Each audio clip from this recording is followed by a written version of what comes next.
नमस्कार, आप देख रहे हैं BTVlive.in। मैं हूं अभिषेक मिश्रा। बिहार के पूर्व डीजीपी गुप्तेश्वर पांडे को लेकर सस्पेंस खत्म हो चुका है। कल रात ही ये साफ हो गया था कि बिहार के पूर्व डीजीपी गुप्तेश्वर पांडे चुनाव नहीं लड़ने जा रहे हैं। उन्होंने सोशल मीडिया पर एक पोस्ट किया, फेसबुक पर यह लिखा कि मैं विधानसभा का चुनाव नहीं लड़ने जा रहा हूं। हालांकि ये खबर थी कि पूर्व डीजीपी चुनाव की तैयारी में लगे हुए थे और जब उन्होंने नौकरी से VRS लिया था तब ये कयास लगे कि बिहार के पूर्व डीजीपी चुनाव लड़ सकते हैं। उसके बाद उन्होंने JDU ज्वाइन की, तब ये कयास और मजबूत हो गए। तकरीबन ये तय हो गया कि वो बक्सर की किसी सीट से चुनाव लड़ सकते हैं। लेकिन JDU और बीजेपी की लिस्ट में जब बिहार के पूर्व डीजीपी गुप्तेश्वर पांडे का नाम नहीं आया तो यह कहा जाने लगा कि शायद वाल्मीकि नगर उपचुनाव लड़ सकते हैं, या कई तरह के कयास उनको लेकर लगने लगे।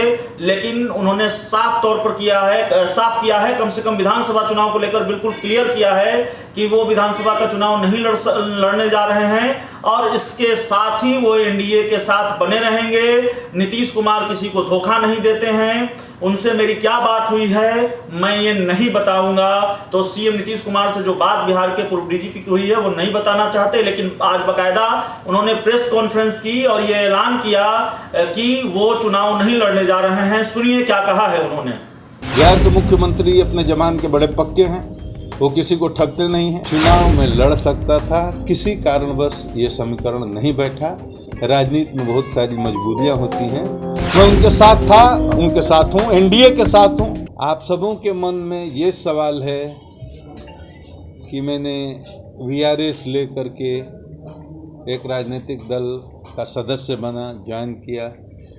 बिहार के माननीय मुख्यमंत्री श्री नीतीश कुमार ने अपने दल की प्राथमिक सदस्यता उनको दिलाई, तो मैं उस सदस्य की हैसियत से अभी भी जदयू में बना हुआ हूँ, उनके पार्टी का अनुशासित सिपाही हूँ।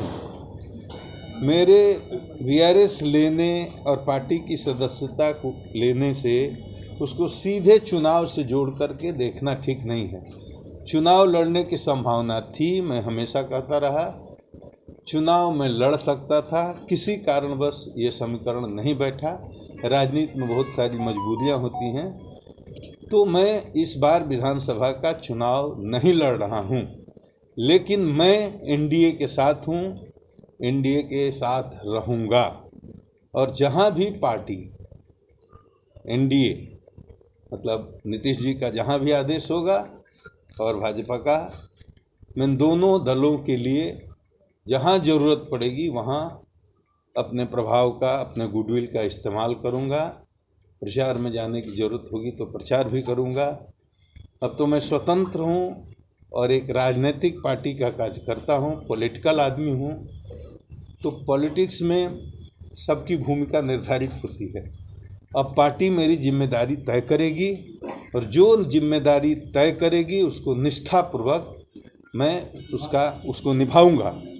जहाँ तक मेरे बारे में आपकी जिज्ञासा होगी तो मेरे बारे में NDA के लोग सोचेंगे कि क्या करना है, मुझे अपने बारे में कुछ नहीं सोचना है। बिहार के मुख्यमंत्री अपने जमान के बड़े पक्के हैं, वो किसी को ठगते नहीं हैं। अब आपको मैं क्यों बताऊं कि उनके हमारे बीच में क्या बात हुई है। तो लंबे वक्त से सस्पेंस चला रहा था गुप्तेश्वर पांडे को लेकर। यह तय माना जा रहा था कि वो बक्सर की किसी सीट से चुनाव लड़ सकते हैं। बरहमपुर, शाहपुर और बक्सर, ये वो 3 सीट थी जिसको लेकर कयास लगाए जा रहे थे कि इन तीनों में से किसी सीट पर चुनाव उनका लड़ना तय है, क्योंकि उन्होंने JDU ज्वाइन कर ली है। तीनों सीटें बीजेपी के खाते में चली गई। कल रात को सोशल मीडिया पर उनका पोस्ट सामने आया, ऐलान सामने आया कि चुनाव नहीं लड़ने जा रहे हैं और आज प्रेस कॉन्फ्रेंस करके भी उन्होंने क्लियर कर दिया है कि वो NDA के साथ है। नीतीश कुमार किसी को धोखा नहीं देते और वो विधानसभा का चुनाव नहीं लड़ने जा रहे हैं। तो इस खबर में इतना ही। BTVlive.in पर आपको देश और राजनीति की तमाम खबरें मिलेंगी, वहां भी विजिट करना न भूलें। हमारे फेसबुक पेज को लाइक कर लें, हमारे YouTube चैनल को सब्सक्राइब कर लें। धन्यवाद।